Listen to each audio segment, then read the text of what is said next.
Depois, poderia ou poderiam haver novas regras. Poderia ou poderiam haver novas regras. Mesma coisa. O verbo principal é o haver. Qual é a minha função agora? A minha função é verificar se ele está no sentido de existir ou ocorrer, tanto faz. Eu tranquilamente poderia falar, poderiam existir novas regras ou poderiam ocorrer novas regras. Então, o verbo haver está no sentido de existir. Não adianta. Ele vai contaminar o auxiliar e vai deixá-lo no singular. Então, o certo é poderia haver novas regras. Aqui está a forma correta.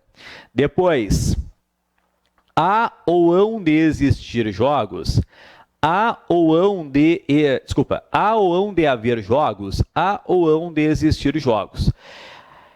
Numa locução verbal, poderá haver preposição no meio. Então, hão ou há de existir jogos, hão ou há de haver jogos, continua sendo uma locução verbal, mesmo com a preposição aqui no meio, preposição de, não interessa.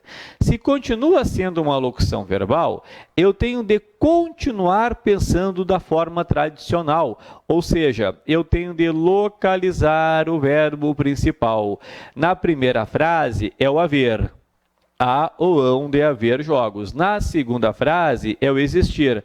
Há ou hão de existir jogos. Então, observa, o verbo haver na frase há hão de haver jogos está no sentido de existir. O que eu já sei de cor? Que ele é impessoal, mas quando for uma locução verbal, ele vai passar a impessoalidade para o singular. Então, ele passa, para o auxiliar, ele passa a impessoalidade para o auxiliar, e agora sim, e vai deixá-lo no singular. Portanto, a forma correta é há de haver jogos.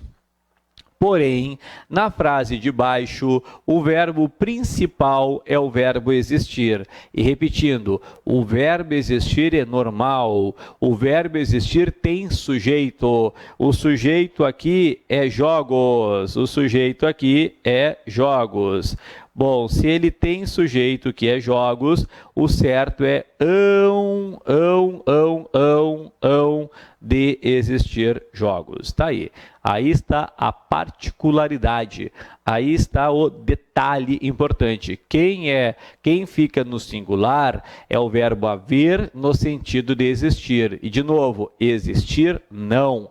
Existir tem sujeito normal. Por quê? Porque na hora da prova, eles adoram fazer o joguinho do haver e do existir. Haver como existir é singular, existir é plural normal. Quando tiver o sujeito no plural, é lógico.